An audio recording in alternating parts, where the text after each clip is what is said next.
Bienvenidas y bienvenidos a Librolandia. Hoy nos metemos de lleno en un texto que es, vamos, el acta de nacimiento de la economía moderna.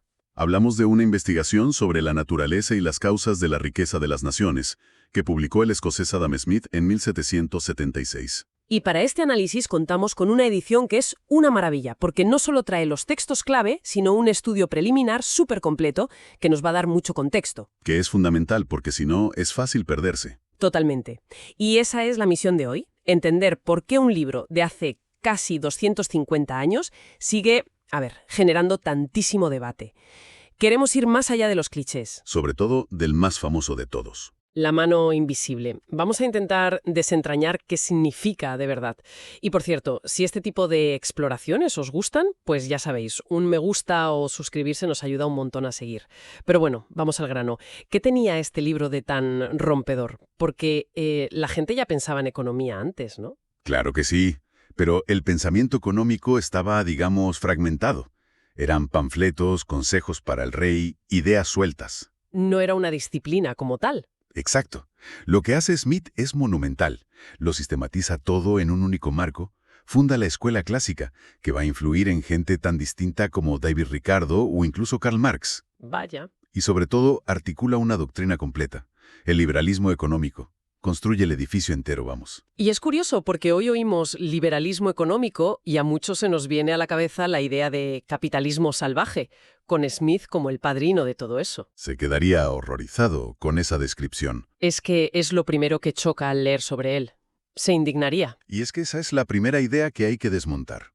Antes que el padre de la economía, Adam Smith era profesor de filosofía moral en la Universidad de Glasgow. Y esto no es una anécdota, es la clave de todo. Es la clave. De hecho, su primer gran libro, su primer éxito, no fue La riqueza de las naciones. Fue uno de 1759, La teoría de los sentimientos morales. Y es que es imposible entender el uno sin el otro, ¿verdad? Porque en ese primer libro se pregunta algo fundamental. ¿Somos puramente egoístas los seres humanos? Y su respuesta es un no rotundo. El libro empieza con una frase que es demoledora. Dice algo como: por más egoísta que se suponga al hombre, hay principios en su naturaleza que lo mueven a interesarse por la suerte de otros. O sea que lo cambia a podo. Lo cambia por completo. Y a partir de ahí introduce dos conceptos que son esenciales para entender cómo nos ve. El primero es la simpatía. Que hoy suena a tener lástima. Pero para él no era eso. ¿Qué va? Para él era algo mucho más profundo. Era nuestra capacidad de ponernos en el lugar del otro, de sentir un interés real por lo que le pasa. Una especie de empatía, ¿no? Justo. Y el segundo es el espectador imparcial. Es como una voz dentro de nosotros, una conciencia. Que nos juzga. Nos juzga, pero no solo pensando en nuestro beneficio, sino preguntándose: ¿cómo vería esto una persona neutral? Nos importa nuestra reputación. Claro. Por eso el amor propio, que es un concepto central para él, no es egoísmo puro, siempre está moderado por esa consideración hacia los demás. Y esta imagen del pensador moral encaja perfectamente con la descripción que hacen de él, el prototipo de profesor distraído, que hablaba solo por la calle. Totalmente. Cuentan que una vez, mientras explicaba sus ideas, se cayó en un pozo de una curtiduría porque no miraba por dónde iba. ¡No me digas! Era un académico puro y duro, muy apegado a su madre con la que vivió siempre, y un gran amigo del filósofo David Hume. Su vida era pensar, y esa base moral es el cimiento de su economía. Vale, con ese marco ya en mente, vamos a la gran pregunta de la riqueza de las naciones. ¿De dónde viene la riqueza? Porque antes de él había otras ideas. Estaban los mercantilistas. Que tienen una idea, muy simple. La riqueza es el oro y la plata que tienes en el cofre. Acumular metales. Exacto. Veían el comercio como un juego de suma cero. Para que yo gane, tú tienes que perder. De ahí el proteccionismo. Y luego estaban los fisiócratas franceses que decían que no, que el oro es un símbolo. Para ellos, la única fuente real de riqueza era la tierra, la agricultura. Lo demás era solo transformar. Y entonces llega Smith y, desde la primera línea, rompe con todo eso. Su respuesta es revolucionaria. Dice que la riqueza de una nación es el producto anual del trabajo y la tierra del país. Que suena increíblemente moderno. Es casi la definición del PIB, del Producto Interior Bruto. Es muy, muy parecido. La riqueza no es lo que guardas, es el flujo de lo que produces cada año. Y no solo eso, habla de repartir esa riqueza entre la gente. O sea, la renta per cápita. Exactamente. Le preocupa el bienestar real de la población, no el tesoro del rey. Y entonces, la pregunta es, ¿cómo aumentamos esa riqueza? Y ahí llega su concepto estrella. La división del trabajo, El famoso ejemplo de la fábrica de alfileres. que es un ejemplo brillante.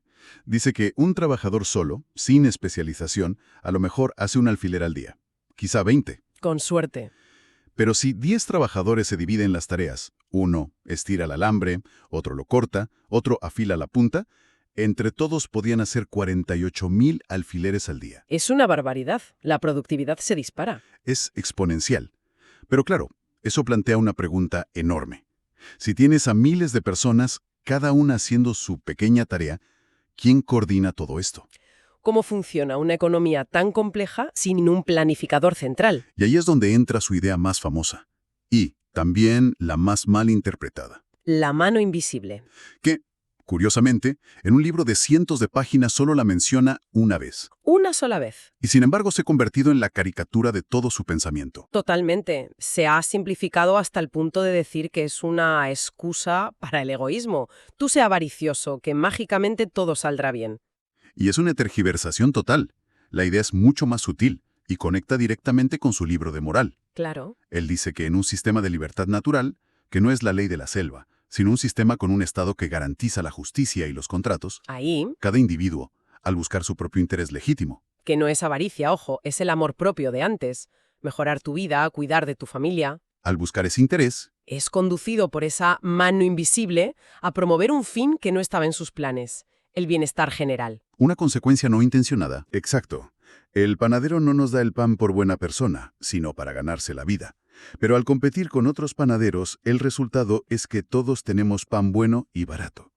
El mercado, para Smith, es ese mecanismo que coordina millones de decisiones sin que nadie lo dirija. Vale, la teoría suena muy bien. Pero, a ver, en la práctica, no es la justificación perfecta para que los más poderosos hagan lo que quieran.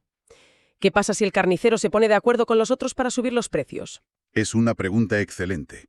Y él no solo lo previó, sino que lo denunció con una contundencia brutal. O sea que no era un ingenuo. Para nada. Su sistema de libertad natural necesita una mano visible del Estado para poner las reglas del juego. No era un anarquista, ni mucho menos. De hecho, hay un dato de su biografía que es increíble. En 1778, 2 años después de publicar su Biblia del Libre Comercio, lo nombran comisario de aduanas de Escocia. El padre del libre comercio trabajando en aduanas. Suena a chiste. Es que es una contradicción andante, ¿o no? Pues no tanto, si lees la obra entera y no te quedas en el eslogan. Él entendía perfectamente que el Estado tiene gastos, defensa, justicia, obras públicas, y eso hay que financiarlo. Y en esa época, los aranceles eran la principal fuente de ingresos. Efectivamente. Lo que él quería era moderarlos y reformarlos. Su gran crítica no era al Estado en sí, Era a la intervención del Estado. a cuando interviene para crear monopolios y privilegios. Esa era su gran batalla. Atacó al mercantilismo porque era un sistema de amiguismo, donde el gobierno daba monopolios a compañías que se forraban a costa del consumidor. Hay una cita suya que parece escrita ayer. Dice algo como que es raro que la gente del mismo negocio se junte y la conversación no termine en una conspiración contra el público para subir los precios. Es demoledora. Es de un realismo. Él sabía que los empresarios por naturaleza intentarían limitar la competencia. Son humanos, buscando su interés. Claro. Por eso para él, el papel del Estado no era ayudarles, como hacían los gremios, sino garantizar la competencia a toda costa. La competencia era el verdadero guardián del interés del consumidor. Entonces, si juntamos todas las piezas, el cuadro que sale es mucho más rico. Para entender la mano invisible, primero hay que entender su ética y su defensa de un sistema de justicia fuerte. Exacto. El mercado solo funciona para el bien común si las reglas del juego son justas para todos. Su idea de riqueza basada en la productividad fue una revolución. Sentó las bases de la economía moderna, y su mano invisible no es una excusa para la codicia, sino la descripción de un resultado social positivo que surge, pero solo, y esto es crucial, dentro de un marco de leyes y competencia. Donde el mayor enemigo no es el Estado que pone reglas. Sino el Estado que es capturado por intereses particulares para crear monopolios. Es una visión, en el fondo, muy crítica con la concentración de poder. Tanto el económico como el político. Y fíjate, para terminar, hay una reflexión que él deja sobre la mesa y que hoy resuena con una fuerza increíble. A ver. En el libro cuarto, analizando cómo desmontar el mercantilismo, escribe que los verdaderos problemas del intervencionismo no aparecen cuando se impone, Ah, no. sino cuando se intenta quitar. ¿Cómo? Eso suena contraintuitivo. Dice que estas regulaciones crean desórdenes muy peligrosos, pero que intentar arreglarlos puede causar, al menos temporalmente, desórdenes todavía mayores. Vaya. Y esto plantea una pregunta súper vigente. Una vez que una economía ha creado una red de privilegios, subsidios, de intereses creados, ¿cómo transitas a un sistema más abierto sin provocar un caos social y económico por el camino? Es una advertencia brutal. Desmantelar un sistema, aunque sea injusto, puede ser políticamente explosivo. Los que pierden sus privilegios van a luchar con uñas y dientes. Exactamente. La advertencia de Smith, de hace casi 250 años, sigue en el centro de todos los debates sobre reformas económicas de hoy. Nos recuerda que la economía no es un modelo abstracto en una pizarra. Es una realidad social, con ganadores, perdedores y transiciones que son de todo menos sencillas. Un desafío formidable que nos deja para que le sigamos dando vueltas.